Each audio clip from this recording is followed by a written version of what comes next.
Hi guys, I'm Shmee, hello and welcome back to the channel where today you join me at the Arizona Motorsports Park to take a look at this, the new McLaren 600LT Spider. It's now the 5th McLaren model that wears the long tail name, and I can tell you from driving this car behind me earlier today out on the road and also here at the racetrack, this thing is an awful lot of fun. Now today I'll take you for a walk around. We'll talk all about the 600LT, the Spider as well, the stats, the details, the facts and figures, and then I'll take the car out for a drive on the road before coming back here to push it harder on the racetrack, as you can hear the cars doing in the background. After that though, I'd like to talk a little bit about whether I might be crazy enough to add one of these to the garage. Alongside my 675 LT, clearly a big long tail fan, and the newly acquired Senna, this, well, maybe it could be another addition. So let's get started then and take a good look at the McLaren 600LT Spider. The sun has disappeared mostly behind the clouds, but let's start with a walk around of the car, and please do accept my apologies for the wind noise in the background, but we're beside an Air Force base, and I was about to say you might even be able to see and hear fighter jets as they take off in the background, and in fact there are two up there right now you might be able to spot, and also over that way the brightly coloured Skittles from the press fleet lineup of 600LTs, and some more very special McLarens back there that we'll go and check out later on too. But first things first, let's take in the 600LT Spider here in Mayan Orange. This was the launch colour of the 600LT Coupe, a car that I did get to drive and experience at the launch event held at the Hungaroring near to Budapest in Hungary, and a car that really showed why it deserved the LT name, the LT characteristics. It's the track-focused variant of the Sports Series family, coming in above the 540C, 570S, 570 GT and the 570 Spider, but now the 600LT in both Coupe and Spider format. They're not limited per se to a strict build number, they're limited in terms of the amount of time they'll be in production at just 12 months each. So we'll have 12 months of the Spider, and it will never represent more than 20% of the entire range of the Sports Series models produced. Now the long tail name itself started way back with the McLaren F1, the car that was successful in its racing career in the 90s. It was reignited in the 675 LT, the Coupe, and then the Spider, which of course I continue to have in my garage to this date, a car that's incredible to use, even as a daily car, but also when you get out to the racetrack and get to push it an awful lot harder. Now I'm going to be demonstrating a bit of what this car is about later on. For the moment, let's go over some of the numbers, the stats, the figures. We've got a 3.8 litre twin turbocharged V8, as the name suggests, 600 horsepower, 620 newton meters, a 7-speed dual clutch gearbox with all of the power going to the rear wheels. You'll get 0 to 62 miles an hour or 100 kilometers per hour in just 2.9 seconds, and it will go on to a top speed over 200 miles an hour. It is astonishingly quick, and you can just hear that booming noise of the afterburners of planes somewhere in the background behind us. In fact, you can spot one up there in the sky. What a cool location to be filming, well, a fighter jet of a car, quite literally. Now the car is slightly longer, as the name does suggest, than the previous models, the 570S, on which it's based, in the form of the extended carbon front splitter for additional aero. You can see the additional aero actually around the side as well, particularly the side skirts, the rear wing, the exhaust system, more on that in a moment, and it's also slightly longer at the back in terms of the diffuser too. So that's not the strict point. Longtail basically references the ethos of the car and its purpose. And in the case of this, well, the big thing to think about is you're driving, your head is, around here in the cabin, and the exhaust tailpipes are just there behind you. They're basically the straightest exit from the engine possible to optimize everything in terms of weight, in terms of airflow. But they have the nice bonus that the sound you hear is epic. The sound of this is amazing. Now you might have seen the way they also can happily pop a lot of flames out, so it has this heat shield on the fixed rear wing. It doesn't have an active rear wing like you'd find in the Super Series models, the 720S for example, but all in all, it is the more focused version, and you get that characteristic feel when you're driving it, particularly like the carbon fiber here for example. Lots of components made out of carbon, lots of things stripped out. The interior is Alcantara, some luxuries like door pockets are removed, all akin to how we saw in the Coupe, to bring the weight versus the 570 Spider down by 100 kilos to just 1,297. To put that into perspective, it is really light, significantly lighter than the car's nearest competitors. And the fun thing about it basically is that if you can take 100 kilos of weight out of a car, it's equivalent to giving it 60 horsepower more or so, as well as having to reduce other components that would be required to handle the additional weight. Now this car is on the Pirelli Trofeo R's, which are right at home on the track, but for the moment, given quite how windy it is, I'm going to take a step in here, and actually I can see lots of fighter jets flying around at the moment, and try and escape the wind for a moment and get this car started up that we've been driving today out here in Arizona. So, start button here in the center, bring it into life, and you can hear, I think potentially even the cold start cycle running behind me, literally right behind me. So just to give you a gentle little, it's right there, and it is so very cool. Now when I get back later on, I'm going to show you around the interior in a lot more detail and some of the other facts and figures about the car we haven't gone over yet. But for the minute, let's just take it straight on out and get a feel for what this car is like to drive on the roads. There are a number of things about this car which are familiar from other McLaren models, and for example, when you're talking about a Spider, a car with no fixed roof, often you have a lack of rigidity as a result, as well as more weight for additional strengthening. But McLaren's big party trick is that you're sat inside the carbon fibre monocoque, the carbon fibre tub, which is both extremely light but also extremely strong, and means that the Spider has basically the same driving dynamic capability as the Coupe with a fixed roof. Now that's something that's really quite remarkable, and the car is only 50 kilos or so heavier than the Coupe variant. Now to go into gear, we've got the 7-speed dual clutch gearbox. You can either press D in the centre, or you can use the extended carbon fibre shift paddles, which have another technology that we've seen since the likes of the 12C and the 650S, and even the McLaren P1 as well, which is that you have this rocker connection, so you can go up or down from either side, and it also has precog, whereby you just give a gentle touch of the paddle, the gearbox knows that you're about to change, and then when you pull it all of the way, it shifts almost instantly. So let's go up into first. We don't have active dynamics enabled at the moment, so this is your normal, quiet, calm, gentle driving mode, but you can immediately hear this almost fizz-like rasp that comes from those exhaust tailpipes right behind your head. If I do actually press active, just before I do that, you can also hear all of the noises of small stones on the tarmac bouncing onto the carbon fibre tub. Now that goes two ways. On one hand, you're constantly worrying about what's happening to the car, but on the other hand, it makes it feel a touch more raw and more like a race car. And that's basically what the long tail is about, as we go past all of these other cars in the different bright colours. So let's press active. I've got it then set for sport and sport mode. So sport for handling, sport for powertrain, and it's also manual now on the gearbox. But just to give a little press of the throttle, down to first gear, listen to those sounds that it makes.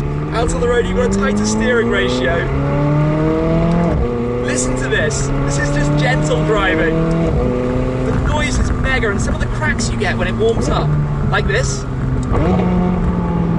And then the burbles, all of the noises, it's so good, and it's right behind you. I think the other car where I experienced similar is the Porsche 918 Spider with tailpipes right behind your head, but this isn't quite as intrusively loud as that. This is loud in a really good way, and even in the Coupe it sounded good. In the Spider, it just sounds phenomenal. Yeah, it has me wanting to do that all day long. You'll hear plenty more of that when we get out to the racetrack a little bit later on. For the minute though, let's just head around here, and we don't have the world's most exciting road, so let's actually pop it back into normal mode. Back into literally normal and normal as we go out for the first little bit of driving to get a small sense of what this car is like. With the roof down, you can put the roof up and down while you're driving. There we go, the exhaust valve's now closed. Now super docile and calm. So you can do the roof at up to 20 miles an hour, 30 kilometers per hour. It takes 15 seconds to move the two roof panels hydraulically into place, and then you've got the tonneau storage area where you can tuck some things underneath as well. Driving like this, I've got a digital display in front of me, a nice rev counter. The display mode actually changes when you go from one driving mode into a different one, and you can also bring up all sorts of bits of information in there. It's a comfortable seating position. This car right now has what were, I think, called the P1 bucket seats, the bucket seats that you could then have in the 675 LT, but were originally introduced in the P1. You can get this car with the Senna bucket seats, which are even lighter and even more hardcore. They kind of wrap around your shoulders more, you sit more snug into them, but they take away a little bit of the usability of the car. And at the end of the day, this is still a road car. It's a really good road car. It is still a road car though, not necessarily a track car. Now driving along with the roof down, I'm not going to lie, you do hear and feel a bit more wind noise than I think you did in the 675 LT, having this car roof down than having the roof up, where obviously it then becomes a completely quiet coupe. You have no idea that you even have a roof down at all. I don't entirely know where I'm going, but I'm just going to follow the roads here and then get a feel for where I end up and see what actually happens. You've got a lift system if we need it to get over any bumps. I think we're good for here. Yeah, we're all good here for the moment. Just heading actually, I'll head back out onto the main road again. But you get those nice little fizzes in the background. The valves are a little bit strange because it does get from quite loud to quite quiet relatively quickly, but we're clutching at straws to try and pick out things there. Steering feel, Alcantara steering wheel, small, great grip, great feel to it, tight turning ratio, so you don't have to put in much steering movement, and in fact you can pretty much keep your hands in position. You don't need to move them at all or feed the steering wheel through your hands one bit. Visibility, well, I'm going to complain about this. Rearward, because of the fixed rear wing, you actually lose a fair notch of visibility backwards, and I'm also going to use the lift system, which on this car is on this side. There we go, lifting it up just to make sure we can get over this bump without issues. You need to be able to see down the road. So rear visibility, you do suffer a little bit. Side visibility, the mirrors are very close to you, that's great. Forwards, equally, like any McLaren, you have a wonderful ability to position where the front scuttle is, and to know exactly where the car is when you're hitting an apex out on the track, or parking the car or manoeuvring. You have reversing cameras. We also have track telemetry cameras where you can record while you're driving on track with a data overlay through the app in the infotainment system. So these are all things that work in a nice, smooth, easy way. Lift system back down like that. We'll go back into active because I want to drop some gears and just have a bit of fun for a moment. So drop it down to first, foot down.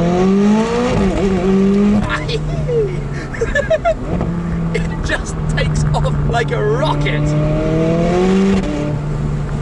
Okay, I'm glad we're heading towards a racetrack to do some more of this later on and to really get to push this thing.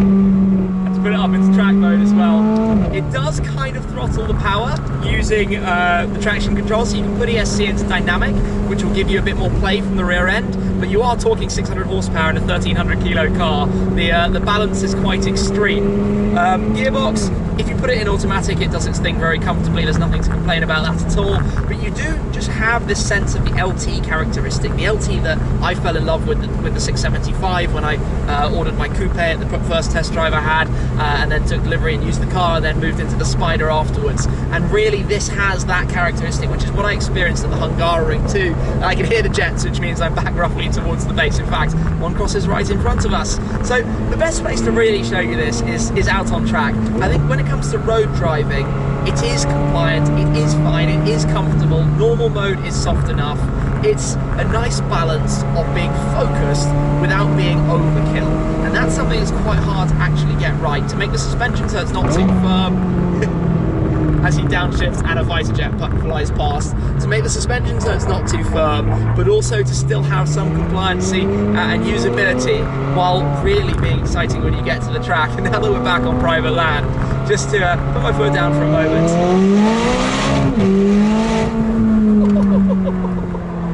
It's just a little bit silly, a tad silly. So this is with ignition cut when you shift gear. That's what makes it crack, as fuel goes into the exhaust and ignites, and that's the snap that you hear. In track mode you have inertia push, which propels the car on gear shift to basically keep the weight and the momentum carrying forwards. What a location to be driving this car though. So you've got a lot of technology. You also have brake steer on the rear wheels, so brake the rear wheels to pull the car and drag it around the corner. These are Formula One technologies, the carbon fibre tub, the brake steer, the rocker paddles, all of this kind of feel.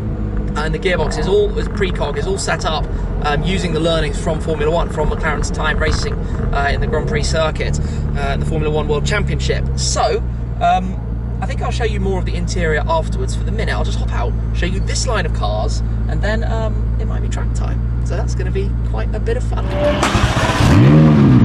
Hear the noise from the outside. So the other thing to show you is how exactly this roof mechanism actually works. So 15 seconds, you can see the rear tonneau cover opens up, reveals the two parts, the two panel pieces of the roof, which fold on out, tuck in place, tonneau will close back down, and then the windows close simultaneously. So all is done very swiftly and very easily, and then you get the coupe-like profile. You do have those rear buttresses, they're not particularly intrusive, and you also have the rear window, which can be independently open. So you can have this rear window up or down as you like as well, which lets you hear that noise even if it's raining. So that's a pretty good combination to have.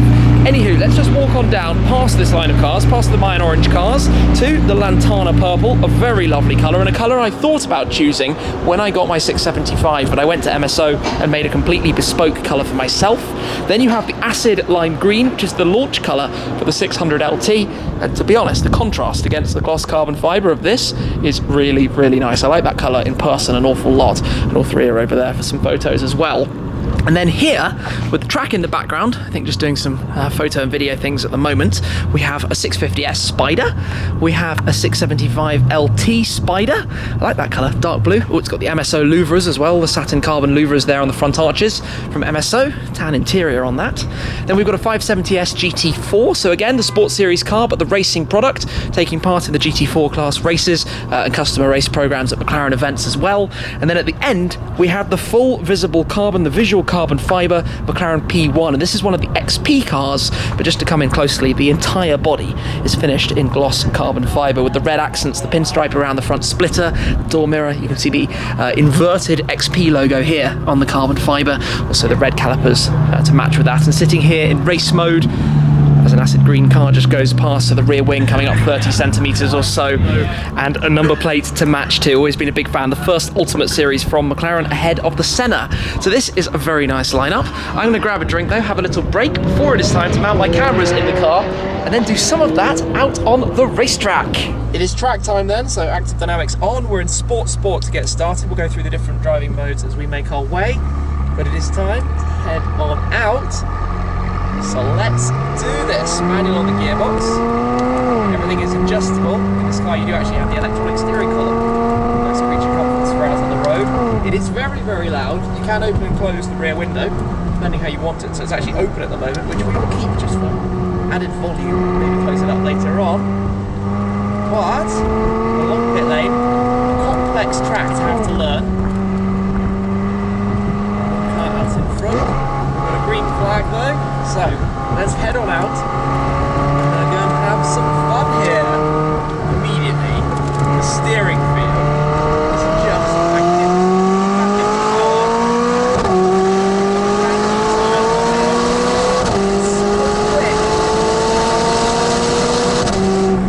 This is the entry level McLaren, well, the track focused entry level McLaren.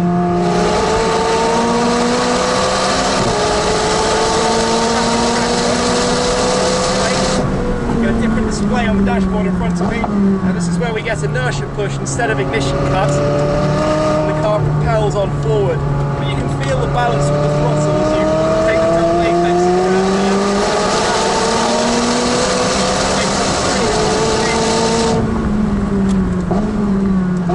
there. Different sound as well, tight apex in here.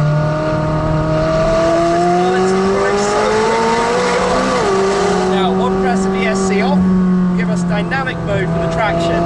This is where you have to be very, very aware of the tyres because this much power is very, very living. Slide around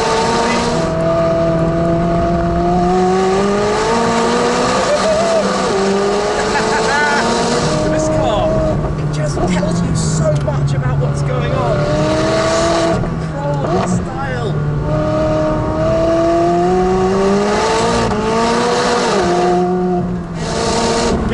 Brake points, using the power, feeling the balance, unfamiliar circuit of course, controlling everything.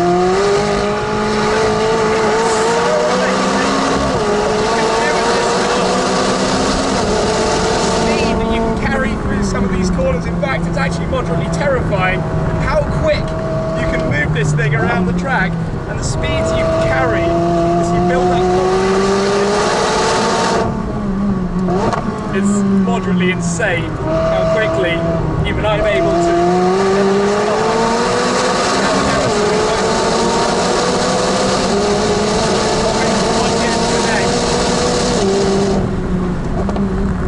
And speed through here, firm on the brakes.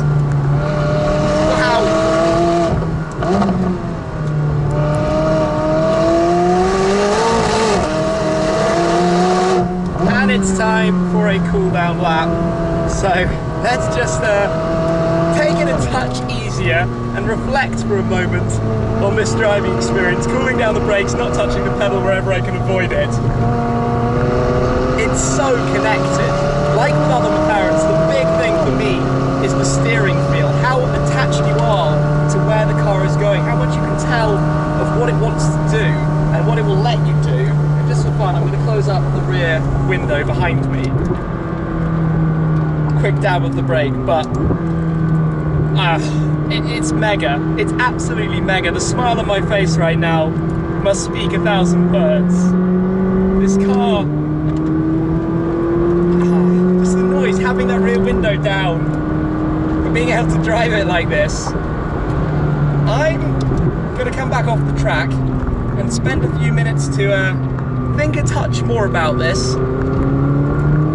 This might have been an expensive couple of laps. Well, I've been busy gathering my thoughts. The helmet hair has slightly settled down, but behind me is the lime or the acid lime green version of the 600LT. So let's take a look at some of the differences about this spec and also check out the interior in more detail. All of the cars we're looking at here though have all of the exterior carbon fiber, the lightweight configuration parts to save that 100 kilos. This wheel design is really nice. In black on here, it was in silver on the car I was driving earlier. And on the inside, this car has a different spec in that it's mostly leather for the seats, and also parts of the doors, just Alcantara in the center. So a different type of look and finish and style to the car that I was driving earlier. But if we step in over that side sill right now, more carbon fiber going on down there. Of course, when the Sports Series launched, it had this lower sill just to make ingress and egress that touch easier by not having the much higher sill that you had in the first generation of the Super Series. But do remember, this is the Sports Series. This is technically the entry McLaren. Now what I'm going to do actually is just start this car up, just bring it into life. It starts up quite quietly and then gets a touch louder, as you can hear. But on the display, I want to show you the different modes and settings and how all of this works. So you've got the active dynamics panel control toggle here. You enable it by pressing active, it illuminates, and then you've got your two toggles, H for handling, so your steering feel, and P for powertrain, so everything connected to the gearbox and the power delivery. Now you've got three different modes, normal, sport and track. If you turn these up to sport, you will see just a few changes in the dashboard. So back to normal, it notifies us just down at the bottom. If I just toggle that to normal, there we go. Then we go to sport, and then if you go to track, you get this view, which is fantastic. With the horizontal rev counter up at the top, you can see also your tyre temp information over at the right, with a very clean, clear digital display, just popping it back into sport so you can see that, with a toggle down here that allows you to go through some of the different menus and controls that you can bring up there, so you can see your various bits of information. Tyre monitoring, obviously you'd have to be driving to get that to report correctly. You can imagine the kind of things you can get here. The lift system control, settings, change all the different displays. Now this does take a moment. It's not necessarily the fastest thing in the world. You can bring up navigation information if you were, if you had your nav set, it would show you some highlights there. And then the reversing camera, you get that as a full screen display up here, which is really nice. In the first gen McLarens, it was actually on this screen. Took a while to load, but it's very, very good having it up there on that screen. And then that is home, which is the aerial view of the McLaren Technology Centre, exactly what it looks like. So you can see this car's just done 1,073 miles. Over on the right, we've got the engine temps and the fuel gauge just beneath that. So in this car, you've got the air conditioning vents. One thing I mentioned earlier that changed was in the first, in the 570S, you had a foldable pocket here, which actually locked when the door was up, so nothing would tip out of it. That's been changed for some nets to save some weight, just like in the 600LT Coupe. The P1 bucket seats, again in this car, just really supportive, nice comfortable feel to them. And you can see the track telemetry camera back here that's also on the front bumper and the rear bumper that ties into the data that comes through the app in here for McLaren Track Telemetry. And here itself you have your usual kind of controls, the things you expect to see, and you can always just press the McLaren speed mark to return back to home, control your climate control settings with a press of that. You can see right now left is set for much colder than right, but you can do everything you'd expect to be able to do through this system in the centre of the car. Beneath that, 600LT badge here, made in Surrey, England, a cup holder, a rubber pad at the bottom to stop things sliding around. Your controls in the middle here, launch if you wish to use it, open the boot, and the front bonnet. Actually, I might do that, we'll hop out and have a quick look at it. And then your buttons here for the window and for the roof as well. So I'll just quickly show you what the roof is like when you do it from inside. Lowers the window, the hatch opens up behind you, And it happens pretty quickly, fairly quietly, similar roof mechanism to the first gen Super Series, but of course difference to that found in the 720S Spider second gen Super Series. But done just like that. If you keep holding it, all of the windows would then go down as well, the rear window as well as the side windows. Then a little more cup holder storage space here. I'm just opening the car back up because from outside it will always look a touch cooler when the windows are all fully down. The roof is down. 15 seconds either way. Up top you've got a few light switches and toggles there. Just now I'm holding the button, you can see the windows are all dropping. There we go, all down. So let's press the button and turn it off, and I think the key should be just in this pouch. Just to quickly show you the key for the car, 3 buttons: lock, unlock, and to open the boot, which has no secondary latch but a small easy key, convenient for use. So pop open the door, electronic latch. There's an emergency release latch just behind should you need it. Step out of the car towards the bright sunshine here. An amazing setup with tyres and wheels being changed around back when required. You have soft close on the door, so if you don't fully close the door down, it will latch and pull itself in. Then around towards the front trunk, the boot space. Decent amount of space in here. You can fit some trolley bags down at the bottom, as you can imagine. You've also got your first aid kit and various things you might need. Your warning triangle, high-vis jackets and stuff is all stowed away in here, and depending on the region, you have a fire extinguisher in the bonnet as well. Depending where the car's going. Not entirely sure, this is not a US spec car, it would have coloured reflectors, and I don't know where this one actually is itself.